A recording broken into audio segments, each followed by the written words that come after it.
Alright, so in this scenario, I am preparing for a local training flight in the Jacksonville, Florida area in a Cessna 172 Skyhawk S model equipped with a G1000 panel.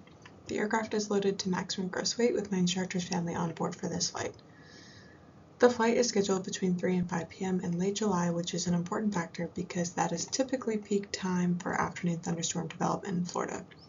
Additionally, this is one of my final flights before my commercial check ride, which introduces some added pressure to complete the lesson as planned.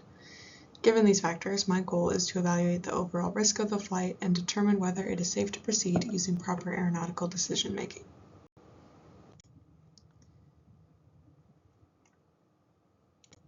Alright, to begin my evaluation, I will use the PAVE checklist to assess risk. So starting with the pilot, I am current and experienced flying in Florida weather, but there is some pressure associated with being close to my check ride. That pressure could impact my decision making if I'm not careful. Because I've been prepping for my check ride so much, it's probably a good bet that I am pretty tired. Looking at our aircraft, we are flying at maximum gross weight, which I've never done before, but the actual aircraft itself is familiar to me. So I have a good idea with the panel and how the aircraft performs, but I'm not familiar with how it performs at max weight. For the environment, this is probably going to be the most significant risk factor today, because this flight is taking place during peak thunderstorm hours with high temperatures and high humidity that will increase our density altitude. Finally, the external pressures are present due to my instructor's family wanting to ride along, as well as the desire to complete one of my final training flights before the check ride. So when looking at all four PAVE elements together, there are multiple moderate to high risk factors present. So getting into the weather, which is one of the biggest factors for today, the METAR indicates thunderstorms in the vicinity along with lightning reported in the distance.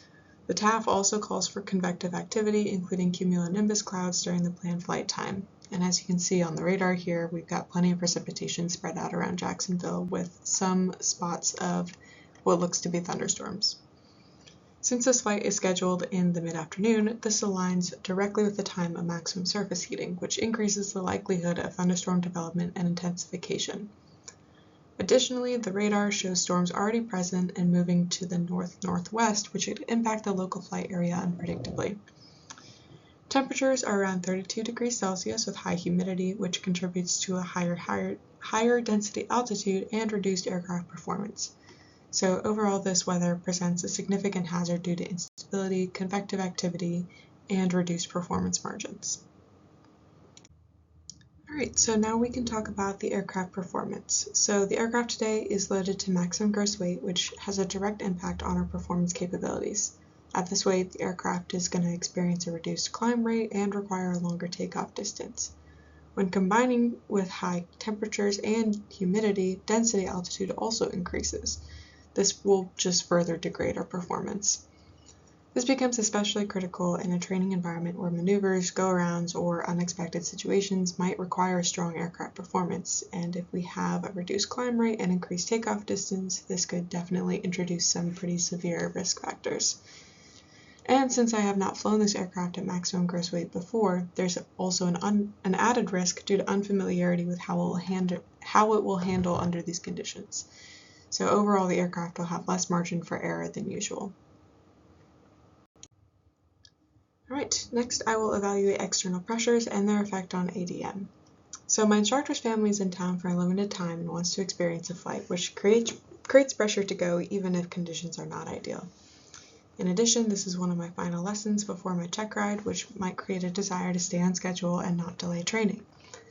Both of these can lead to poor decision making, such as rationalizing risks or downplaying hazards. It's important for me to recognize these pressures and consciously separate them from my safety-based decision-making process, and as a pilot, I have to prioritize safety over convenience or expectations. Alright, last but not least, based on my overall risk assessment for the entire flight, I would make a no-go decision for this flight. The biggest factor is the weather, and it's presenting a high level of risk due to thunderstorms, instability, and reduced visibility potential.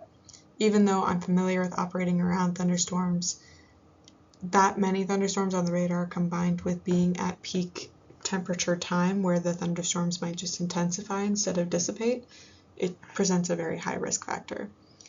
That combined with the aircraft operating at maximum gross weight and high density altitude conditions, which significantly reduces performance. Additionally, there are strong external pressures which could negatively influence my decision making as well.